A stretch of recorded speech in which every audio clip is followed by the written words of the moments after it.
Okay, alhamdulillah wa salatu wa salamu ala rasulillah amma ba'd. Okay, first of all, hands up if you had a good lunch.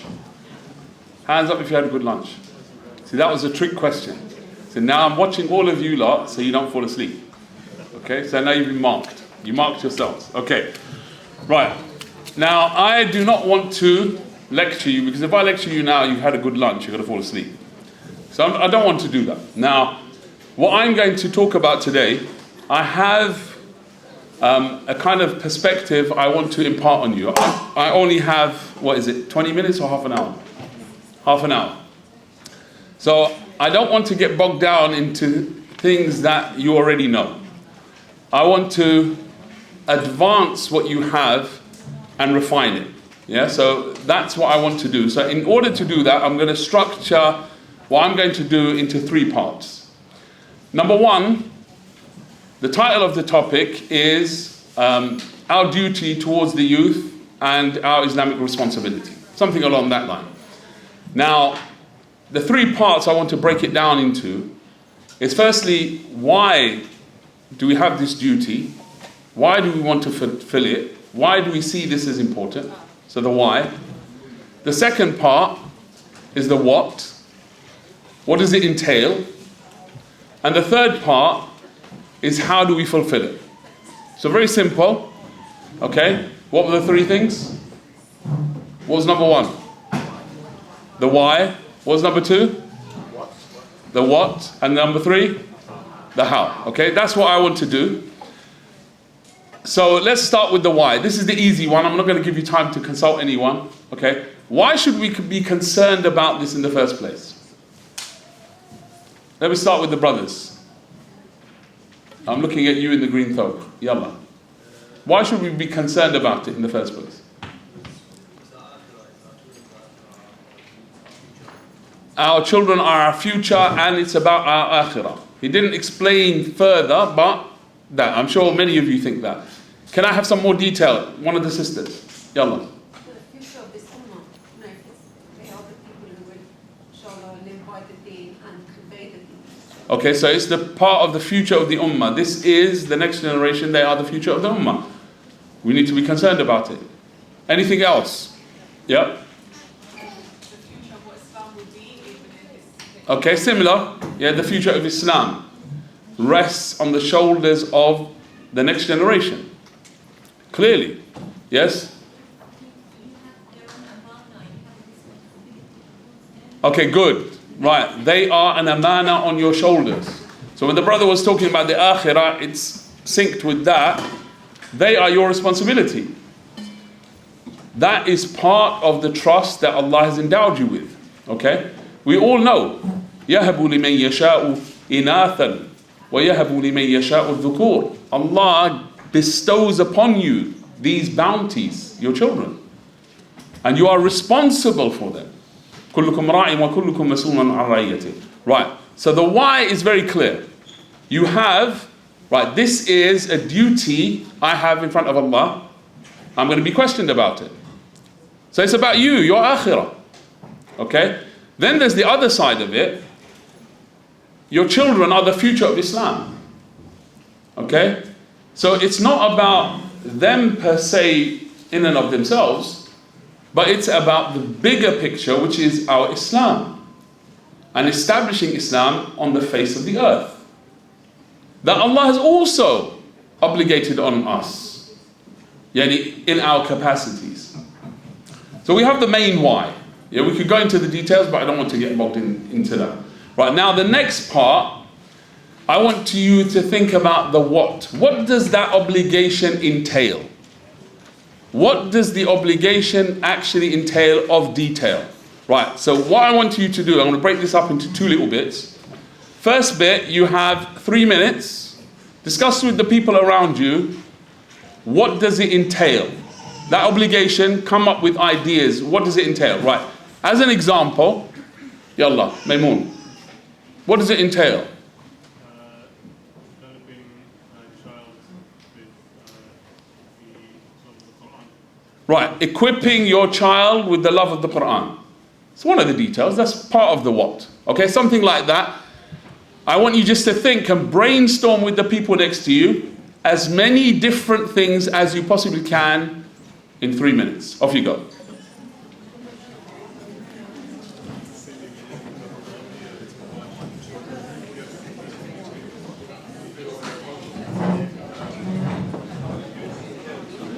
Sorry, you mean generically the youth? Both. Generically the youth and for your children as well, because it will cover the same thing.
One minute left. 1 minute.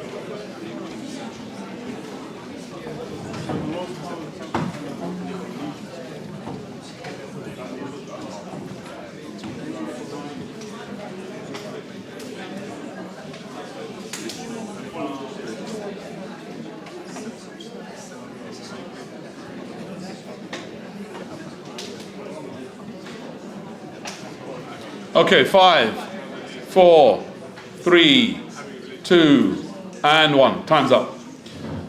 Okay, start with this brother here. You had a good chat. I think we spoke about many different things. Yeah, I thought so. The packages, the Quran and the Sunnah, one follows that. Everything, all guidance is within those, the Quran and the Sunnah itself. But other things will add to that. So, what you need to give them is Islam. That's what you're saying, isn't it? Absolutely. You need to give them Islam. So he said the first thing, he's covered loads of little pieces in one statement. He said Islam. To give them Islam. Many people describe that as Quran and Sunnah. Okay, but really, what you're talking about is Islam, because to understand it, the Quran and the Sunnah, the revelation itself, you can't just go up to it and just understand it yourself. It doesn't work like that. We've got 1444 years of scholarship that has been passed down, which is our legacy, which is Islam. So that's what you mean, Islam. Okay? Right, so he's given a big answer there. Right, some of the sisters, someone from that side. Yep. A good environment. Okay, give me a bit of detail. Safe environment that will help them. Right, safety. Okay, let's put it to that. An environment that's safe. So there's that side of it, the physical side, the safety, both emotionally and physically. Okay, something else. What else? Yeah. We went back to the fundamentals in terms of that before everything we need to build a yaqeen and the Islamic belief by teaching them in a way and talk to them so that they can really understand who Allah subhanahu wa ta'ala is. And as a That's going back to the brother's point, really, isn't it? Okay, but yours is more an identity. Yes, so at the crux of it. simplifying that and going into detail about the things that then define you as a result, like then understanding tawakkul and Allah subhanahu wa ta'ala. Okay, good. The sabr, then the reality that comes from that to learn to navigate life as a believer and linking that right back to your belief in Allah. Very good. Now, what you're talking about is, at the crux of the identity is the worldview. What's going to be their worldview? This is more important than anything else, really. And that's at the crux of the Muslim identity. Because when we look at anything that's presented to us, we're meant to look at it through the lens of Islam. What does Allah say about it? What does Allah want us to do about this thing? How does Allah want us not to behave about this thing? What can we say about this thing? What can't we say about it? That's us. That's what we want to pass down. That's our legacy. Okay, good. Anything else that we should give our children? Yeah? Teaching them the way of life. What do you mean by way of life? So everything has to be aligned with, going back to the Baba, again with Quran and Sunnah, but Islamic Okay, we said that. We've done the Islamic thing. We've really, right, we need to give them Islam. We need to give them the Muslim identity. We need to give them the Islamic worldview. We've done that. Is there anything else we need to give them? Okay, that's what I'm looking at. Yep. we said companionship, Companionship. Why do we need to give them companionship? because if they don't get it from parents or from home, they're going to go into it somewhere else, and it might not be the right guidance that you want for them. So it's relatively different. Right, so here I'm getting the idea that what you're saying is the companionship is not just for itself. Without that, you won't be able to impart the guidance on them. They won't take it from you. That's what you're saying, yeah? Yeah. Okay, that's more of the how you're going to do it than the what. Yeah? So that's how you're going to impart the guidance. Without the companionship and being close to them, it's not going to happen. Okay, some more of the what. I don't want you to repeat what's been said. I don't want you to talk about the Islamic worldview, the Islamic details of jurisprudence and the rest of it. That's been covered. Right, what else? Yeah. Be supportive. Okay? What does that look like? Be supportive in what?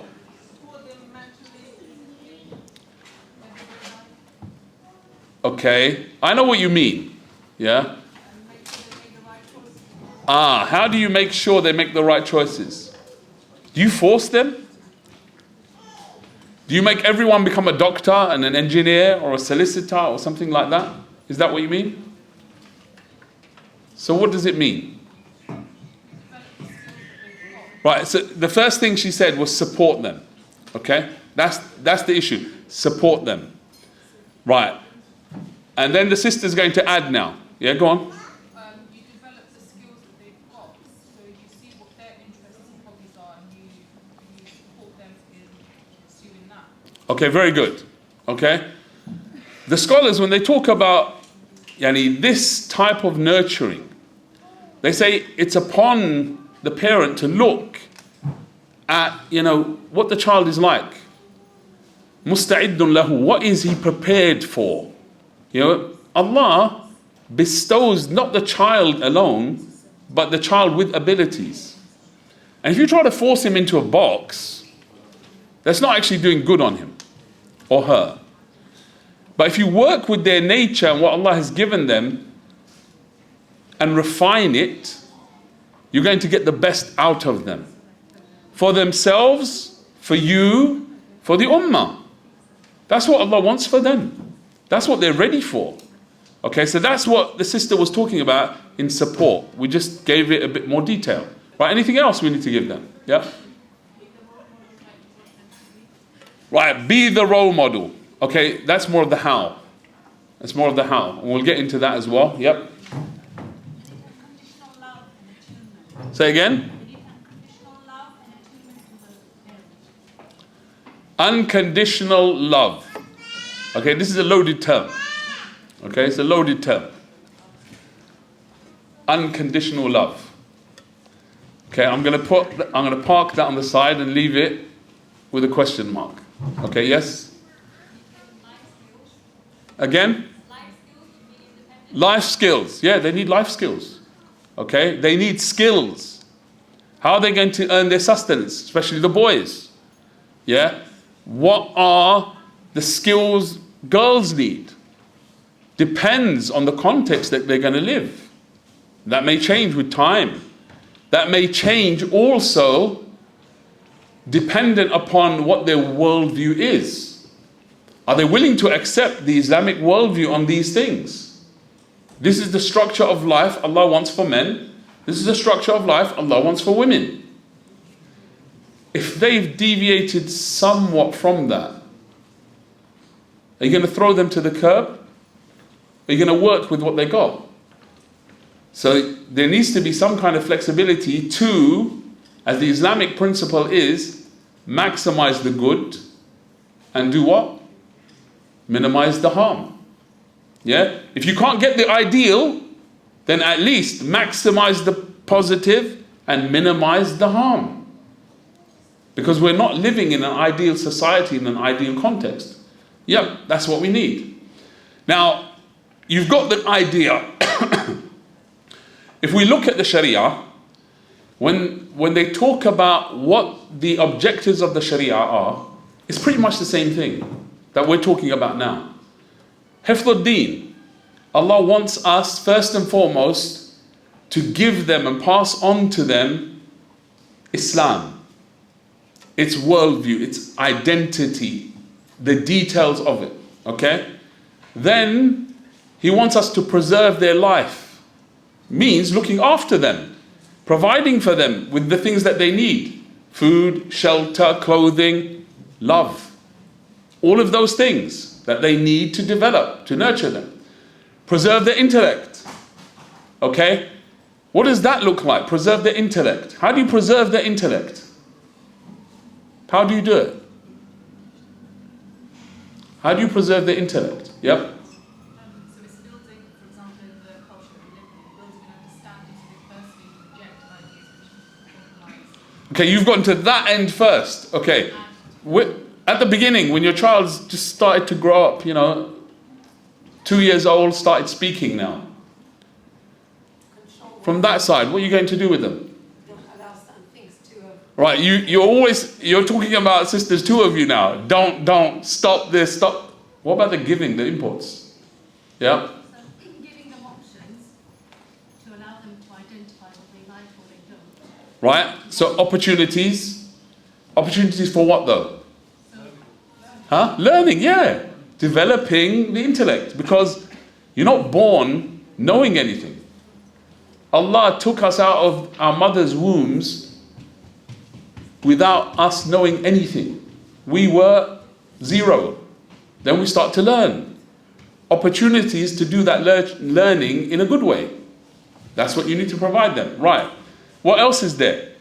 Protecting their wealth if they have wealth.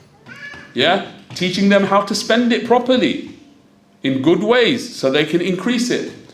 Protecting their dignity. Okay?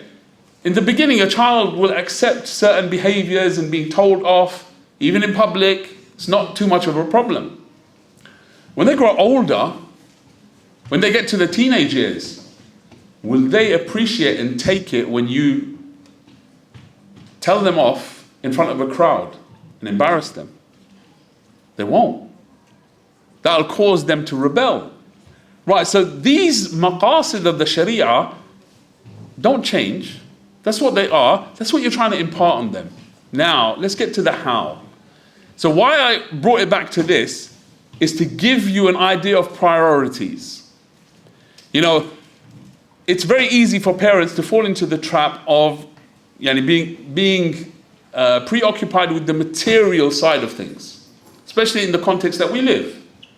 Looking after their clothing and their food and their shelter, the rest of it, and being preoccupied with that. That's not the priority though. The priority, first and foremost, is their identity. Okay, their iman. Because at the end of the day, your responsibility is that first and foremost. And that is for you. That is for you. How?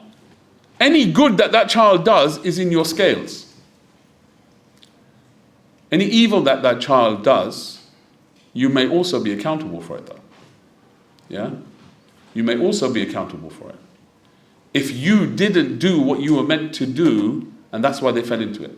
In fact, Al-Bayhaqi mentions in a hadith that if a child reaches that age of maturity and is ready to marry, and then the parent doesn't marry them off, and then he falls into fahisha, he falls into ithman, in the different riwayat, falls into fornication, because he wasn't married off, and the parent could have married him off, then that parent is responsible for that sin.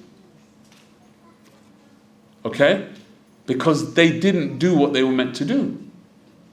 Right. So the priority, if you look at it, the Sharia came and said your priority is first the deen, then making sure they're alive and sustaining their life. Then this intellect that Allah gave you, nurture it, put it and channel it to in the right way. Then after that, it is their dignity. Make sure you show them about dignity and honor, what it means, and you look after theirs as well. And then the final thing about wealth, the skills they need to earn, etc. Yeah, it's important, but out of them, it's there, number 5. Not up there as number 1. Okay, so just to get that idea. Now, how are we going to do it? Okay, that's what we want to do. How? So I want you to spend 2 minutes figuring out a strategy. What are the methods you're going to use to impart this on our children? Okay, off you go. 2 minutes. Brother there in the middle there. You knew I was going to pick you now.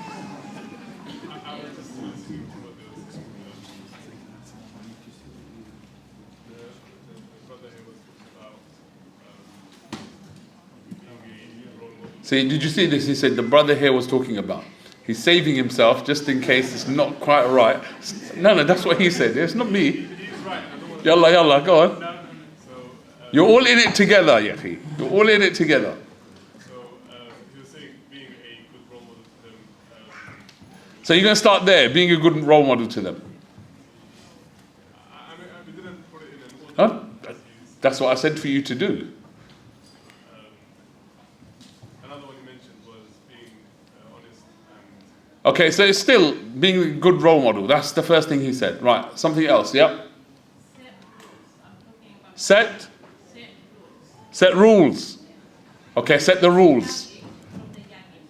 From the young age, okay, yep.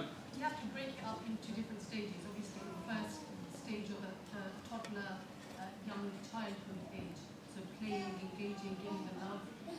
Then you've got the next stage, I think we were talking about with the previous speaker, is kind of being friends with them, teamwork, building relationships. Okay, I got the idea. Okay, right. Yep. Someone else. Yep. Bonding with the child. Yep. We had something like that before as well. Yep. Stop falling into the when I was your age syndrome. Let it out, Yahi. Let it out. Go ahead, Yahi. This is your opportunity. Go for it. Everyone's listening. When I was young. Don't use that method. Okay, right. So he said that. Right, yes? Well, if you want to take it from an order perspective, then I think the very first thing is to have an Islamic environment at home, like teach them about Allah. Right, see this now. Because my time's up really, yeah. Omar is looking at me. Yeah, I know he wants me to finish. Now, because of time, look. What we find many a time, right, we want so much good for our children, we want this, we want that. But we're not looking after our own tarbiyah. We're doing nothing. Oh, kids, you need to do your Quran, you need to go to madrasa. What about your Quran? How's that going? How's your hifth? How's your Islamic learning? How's your Islamic development? Are you bothered about bettering your character? Are you bothered about bettering your spirituality? Are you bothered about upskilling yourself in life skills? Are you bothered? You get the picture. If you're not bothered, why should they be? Why should they be? Now the first point of call here, if you're not bothered about your own tarbiyah in all of the different facets of life, then they're going to pick that up. Because you know, they're taking it in, they're recording everything about you. They know you like no one else knows you. And that's what they're going to take. Okay? So that's where many parents and families are falling. And then they try to pick up the pieces later on down the line, and then they wonder, where did it go wrong? Yeah, because you weren't bothered about it, so they understood it's not important. Okay? So that's a key aspect. Now, the other problem, so I'm looking at it from the higher level coming down, yeah? I'm not giving you the details of it. Now, the other part is the parents themselves. They are on different pages. The man's on one page, the woman's on the other page. And instead of working together and refining the child, and so the child knows, yeah, this is the focus, this is how it is, they're at loggerheads with one another. Okay? Because they can't come to a middle ground. You're not going to have it your way. Whether that's the mother or the father, you're not going to have it all your way. You can't. You have to work together. And you know what? Allah has made it so there has to be a man and a woman to bring a child into the world. Because the child needs what each party brings to the table. Different skills, different personalities, different natures that Allah created. If you deprive the child of the other side, you don't work with it, and you slate it, you're destroying your child and your children and the children of the ummah and the ummah itself. That's what you're doing. The Islamic model is the perfect model. It's the harmonious, balanced model. It's where you have to work together under a clear, crystal clear structure, which is Islam. That's it. It's very simple. Yes, the father has a certain role and is a certain way. Yes, fathers are harsh. That's life, sisters. That's how Allah created us. That's how He wants it. Because human beings need that. Part of it. Then He gave you, sisters, a softness and more able to show love. That's because human beings need that. And with the two, there's a balance. But if you take one away, then the child that comes up from that is unbalanced or imbalanced. Right, so I want you to think about that. The two main things I want you to think about. When Allah said, قُوْ أَنفُسَكُمْ وَأَهْلِكُمْ نَارًا, right, Allah first said, save yourself from the hellfire and then your children. Right, in that, Ali radiallahu ta'ala anhu, he says, أَدِّبُوهُمْ وَعَلِّمُوهُمْ. Right, you can't give what you haven't got. You can't. فَاقِدُ الشَّيْء لَا يُعْطِيهِ. If you don't have it, you can't give it. So show them developing as a human being holistically. First in your iman, then in the things that you need to nourish you and sustain your life, then growth in the intellect, dignity, then wealth. All of that is required, and this is the way to do it all. I think it's so important. I am on a regular program to do this. Therefore, I want it for you too. May Allah give us tawfiq. Jazakumullah khairah. Subhanakallahumma wa bihamdik. Ashhadu an la ilaha illa anta astaghfiruka wa atubu ilayk.